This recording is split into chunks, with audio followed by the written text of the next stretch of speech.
ঈদ মানেই self grooming আর এটার মধ্যে হেয়ার মেকওভার তো একদম টপ লিস্টে। তো আমি হচ্ছে বাসায় বসে কিভাবে কালার করেছি সেটাই আজকে তোমাদের সাথে শেয়ার করব। So here I am using the viral Kota hair colour.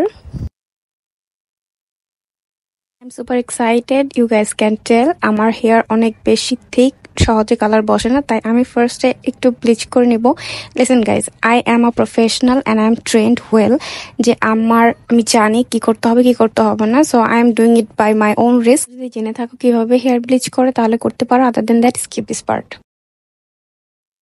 তো আমি হচ্ছে এখানে যে হেয়ার প্রোডাক্টগুলো আছে বা ব্লিচিং প্রোডাক্টগুলো আছে এগুলো পরিমাণ মতো নিয়ে অ্যাপ্লাই করে নিচ্ছি। আর এখানে হচ্ছে আমি একটা হেয়ার ক্যাপ ইউজ করছি। আমি পুরো হেয়ারে ব্লিচ করব না, জাস্ট কিছু কিছু পার্ট। তো এখানে হচ্ছে হেয়ার ক্যাপের থ্রুতে আমি কিছু হেয়ার বের করে নিয়েছি অ্যান্ড আমি আমার ফেসের এবং গলার আশেপাশে ভ্যাসলিন দিয়ে নিয়েছি যেন কোনো কালার লাগলেও আমার স্কিন এফেক্ট না করে। সো তারপর হচ্ছে আমি ক্যাপ দিয়ে আটকে রেখে আধা ঘন্টা 40 মিনিট ওয়েট করবো। তারপর you guys can see the colour, I am already loving it. I'm using Kota Metal which is a ash grey color. আমি চাচ্ছি ন্যাচারাল একটা কালার।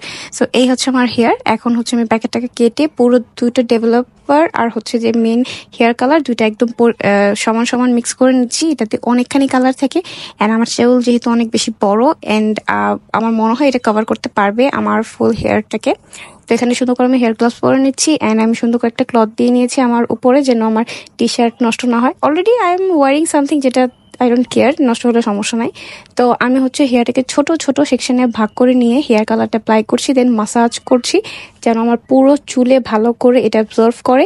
অ্যান্ড সেকেন্ড লেয়ারেও আবার দিয়ে নিচ্ছি এবং চিরুনি দিয়ে আমি আছড়ে নিচ্ছি যেন সুন্দর করে ইভেনলি আমার পুরো চুলে কালারটা হচ্ছে অ্যাপ্লাই করা হয় অ্যান্ড প্রপারলি বা একদম সুন্দর করে সব জায়গায় বরাবর কালারটা বসে। সো দিস ইজ ইট। তো আমি হচ্ছে পুরো চুলে এটা করে নিব। এখন আমি টাইম স্ল্যাপে দিয়ে দিচ্ছি। এখানে আমি কিছু কথা বলতে চাই, সেটা হচ্ছে যে যেটা আমি করি যেন ভালো মতো কালারটা বসে এবং টেকসই হয়, সেটার জন্য হচ্ছে যে যখন আমার হেয়ার কালারের টাইমটা ডান, যেটা এখানে বলা আছে যে আধা ঘন্টা 40 মিনিট রাখতে হয়, আমি 1-1.5 ঘন্টার মতো রেখেছিলাম বিকজ আমার হেয়ারের কালার বসে না, তো আমার একটু বেশি রাখতে হয়েছে।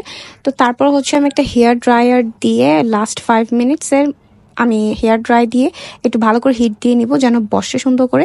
অ্যান্ড দেন জাস্ট কন্ডিশনার দিয়ে আমার হেয়ারটাকে ওয়াশ করব অ্যান্ড দেন আমি হচ্ছে চুলটাকে আয়রন করে নেব। এগেন আমি হিট ইউজ করতেছি চুলটা শুকানোর পর অবভিয়াসলি যেন কালারটা বসে। অ্যান্ড 3 দিন পর্যন্ত আমি কোনো শ্যাম্পু ইউজ করব না, জাস্ট নর্মাল ওয়াটার ওয়াশ বা যদি দরকার হয় কন্ডিশনার দেওয়া যেতে পারে, but no mask or no shampoo. এটাতে হয় কি কালারটা অনেক সুন্দর মতো বসে এবং টেকসই হয়।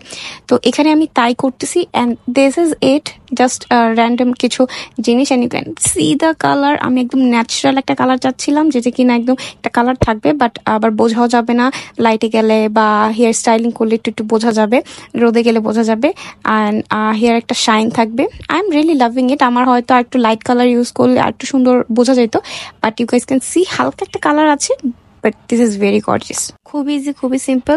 বাসায় ট্রাই করলে অবশ্যই আমার ফেসবুক গ্রুপে আমার সাথে শেয়ার করবে তোমাদের ওপিনিয়ন।